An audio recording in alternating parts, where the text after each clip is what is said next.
TSPSC group 1 prelims June 9వ తారీఖున ఉంది. మరి ప్రిలిమ్స్‌కి ముందు కంపల్సరీగా చదవాల్సిన టాప్ 20 సుప్రీం కోర్ట్ తీర్పులేంటి?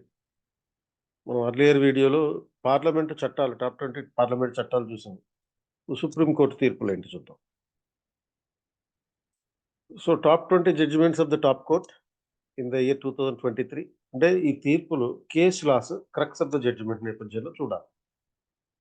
ఆహ్, ఈ కేసులన్నిటికి సంబంధించినటువంటి వివరాలు, వాటి బ్యాక్‌గ్రౌండర్స్‌తో సహా మేము ఈ హిట్ జీపీఆర్ అంటే high impact topics for the TSPSC group 1 prelims revision అనే ఈ ప్రోగ్రామ్‌లో చర్చిస్తాం. సో, ఇది ఒక సోకార్ ప్రోగ్రామ్. సాకర్ ప్రోగ్రామ్ అంటే subject oriented current affairs revision. Minimum 30 days ఉంటుంది. Daily 6 hours. అలా 180 అవర్స్ ఉంటుంది. ఏప్రిల్ 15థ్ నుంచి మే 15థ్ వరకు. దీంట్లో మొత్తం 5 గ్రాండ్ టెస్ట్‌లు కూడా ఉంటాయి. Polity, economy, history, Geography, environment, disaster management ఇటువంటి అంశాలకు సంబంధించినటువంటి కరెంట్ ఇష్యూస్ డిస్కస్ చేస్తూ బేసిక్ సబ్జెక్ట్ కూడా రివిజన్ చేయడం జరిగింది. సో, దీనికి అప్లై చేసుకోవడానికి last date April 14. Limited seats ఉంటాయి. కాబట్టి ఏప్రిల్ 14 లోపల మీరు అప్లై చేసుకోవచ్చు. ఆన్‌లైన్‌లో గాని, ఆఫ్‌లైన్‌లో గాని ఈ ప్రోగ్రామ్‌కి అటెండ్ అవ్వచ్చు. డిస్క్రిప్షన్‌లో ఉన్న లింక్ క్లిక్ చేస్తే మీరు అప్లికేషన్ పెట్టుకోవచ్చు. సో, ఈ జడ్జిమెంట్స్ ఏంటి? ఇప్పుడు Kaushal Kishore versus state of Uttar Pradesh case. దీంట్లో సుప్రీం కోర్ట్ చెప్పినటువంటి కీలకమైన అంశం ఏంటి అంటే fundamental rights can be enforced not only against state but also against the non state act. అంటే ప్రాథమిక హక్కులని ఆహ్, ప్రభుత్వానికి వ్యతిరేకంగా మాత్రమే కాకుండా ప్రభుత్వేతర సంస్థలకు వ్యతిరేకంగా కూడా అమలు చేయాలి అనేది. అంటే ప్రభుత్వేతర శక్తులంటే ప్రైవేట్ కంపెనీలు కావచ్చు, లేకపోతే ఒక ఈ ఎన్‌జీఓలు కావచ్చు, సివిల్ సొసైటీ బాడీస్ కావచ్చు ఇటువంటియన్నీ. అలాగే ఆర్టికల్ 370 జడ్జిమెంట్ 2020.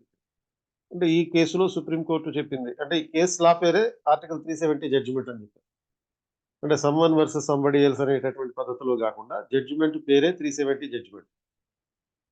ఇందులో చెప్పిందేంటి? Article 370 is constitutionally valid.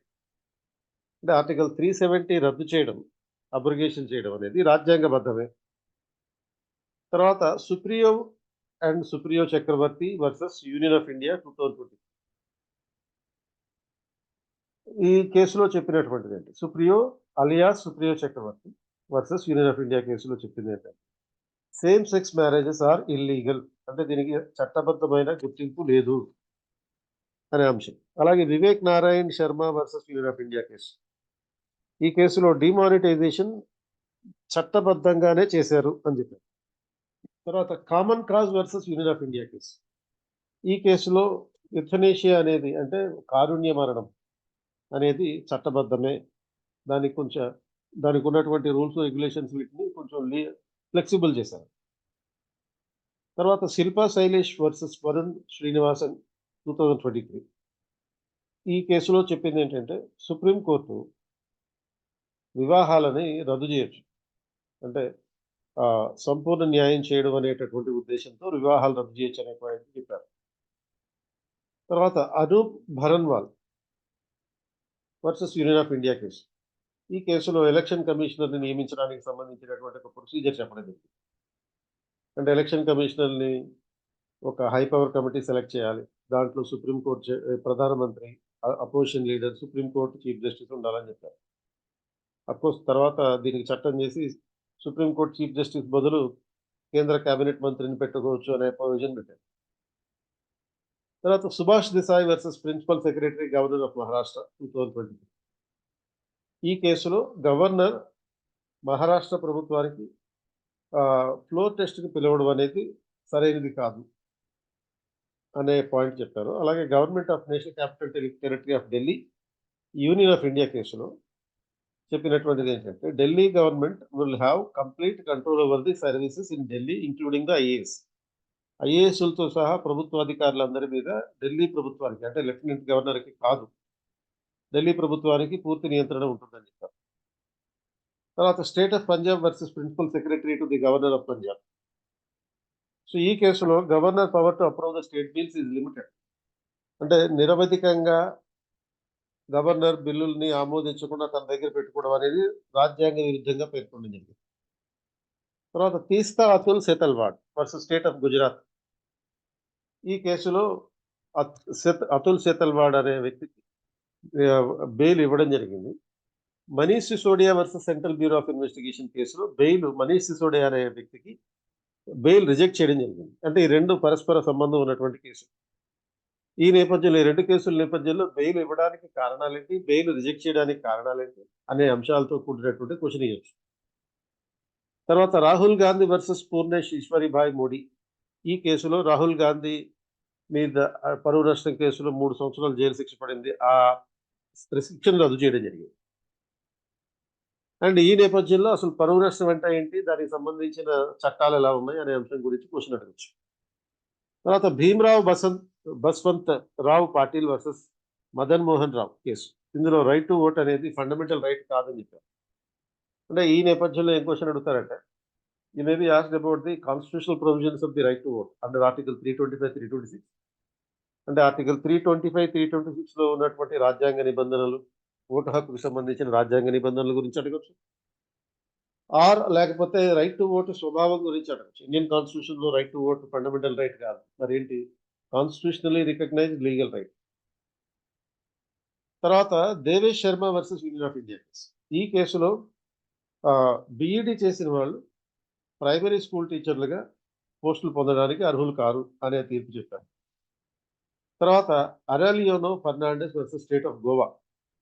ఇందులో ఈ కేసులో చెప్పినటువంటిది పరిశీలించింది ఏంటంటే, POSH prevention of sexual harassment of women at the work places act. ఇది సరిగ్గా అమలు జరగట్లేదు అనేటటువంటి అంశం. తర్వాత ADR versus union of India case, association for democratic reforms. ఈ కేసులో ఎలక్ట్రల్ బాండ్స్ రాజ్యాంగ విరుద్ధం అనే అంశాన్ని చెప్పండి. తర్వాత animal welfare board versus union of India case. ఇందులో జల్లికట్టు తమిళనాడులో జల్లికట్టు సమర్థించడం జరిగింది. రాజ్యాంగబద్ధమే అని చెప్పడం జరిగింది. Balram Singh versus union of India case. ఇందులో మాన్యువల్ స్కావింగ్ నిషేధించడం జరిగింది ఇండియాలో. కాబట్టి దాన్ని అమలు చేయాల్సిన బాధ్యత కేంద్ర రాష్ట్ర ప్రభుత్వాలకు ఉంటుంది. Association of old settlers of Sikkim versus union of India case. ఇందులో ఏం చెప్పారంటే, exclusion of the Sikkim women who marry non Sikkimese men after April 1, 2008 from exemption under the income tax act is unconstitutional. అంటే 2008 తర్వాత ఏప్రిల్ 1 తర్వాత సిక్కిం మహిళలు సిక్కిమేతరులను గనక మ్యారేజ్ చేసుకుంటే వాళ్ళకి ఇచ్చినటువంటి ఇన్కమ్ ట్యాక్స్ ఎగ్జంప్షన్ చెల్లుబాటు కాదు. ఇది రాజ్యాంగ విరుద్ధం అనే పాయింట్ చెప్పారు. అంటే ఈ జడ్జిమెంట్‌ల ఆధారంగా మనకి క్వెషన్స్ ఎలా వస్తాయంటే, డైరెక్ట్‌గా జడ్జిమెంట్ ఇచ్చి, ఆ జడ్జిమెంట్‌లో చెప్పినటువంటి అంశం ఏంటి అడగొచ్చు. లేకపోతే ఒక జడ్జిమెంట్ క్వెషన్‌లో ఇచ్చి, అంటే సపోజ్ ఎలక్ట్రల్ బాండ్స్ రాజ్యాంగ విరుద్ధంగా సుప్రీం కోర్టు ఏ కేసులో చెప్పింది అనేటటువంటి క్వెషన్ ఇవ్వచ్చు. అంటే క్వెషన్‌లో జడ్జిమెంట్ ఉంటుంది. ఆప్షన్స్‌లో కేస్ లాస్ ఉంటుంది. ఏబీసీడీలో కేస్ లాస్ ఉంటుంది. ఇప్పుడు అసోసియేషన్ ఫర్ డెమోక్రటిక్ రిఫార్మ్స్ కేసులో సుప్రీం కోర్ట్ ఎలక్ట్రల్ బాండ్స్ రాజ్యాంగ విరుద్ధం అని చెప్పడానికి కారణం ఏంటి అని చెప్పి ఆ కారణాలను అడగొచ్చు. లేకపోతే ఆ క్వెషన్‌కి సంబంధించినటువంటి బ్యాక్‌గ్రౌండర్ అడగొచ్చు. అంటే ఎలాంటి బ్యాక్‌గ్రౌండర్ అంటే, ఇప్పుడు సపోజ్ భీమ్రావ్ బస్వంతరావు పాటిల్ వర్సెస్ మదన్ మోహన్ రావు అనే 14th పాయింట్‌లో ఉన్నటువంటి జడ్జిమెంట్ గురించి ఉంది. Right to vote is not a fundamental right. దాని నేపథ్యంలో దాని బ్యాక్‌గ్రౌండ్ అడుగుతాం. రైట్ టు ఓట్ ఏ రాజ్యాంగంలో ఏ నిబంధన ద్వారా ఇవ్వబడింది అనేది ఇక్కడ అడగడానికి అవకాశం ఉన్న క్వెషన్. అంటే ఈ మొత్తం 20 జడ్జిమెంట్లు కేవలం ఆ జడ్జిమెంట్ పాయింట్ల ఆధారంగా కాదు, వాటి బ్యాక్‌గ్రౌండ్ నేపథ్యంలో కూడా చదవాల్సి ఉంటుంది. సో, ఇటువంటి అంశాలన్నిటిని తెలియజేస్తూ మేము నిర్వహించే program hit GPR, high impact topics for the group 1 prelims revision for the TSPSC. ఇది సాకర్ ప్రోగ్రామ్, అంటే subject oriented current affairs revision. So, దీనికి మీరు నమోదు చేసుకోవాలంటే ఇక్కడ ఉన్నటువంటి డిస్క్రిప్షన్‌లో ఉన్నటువంటి లింక్‌ని క్లిక్ చేయండి.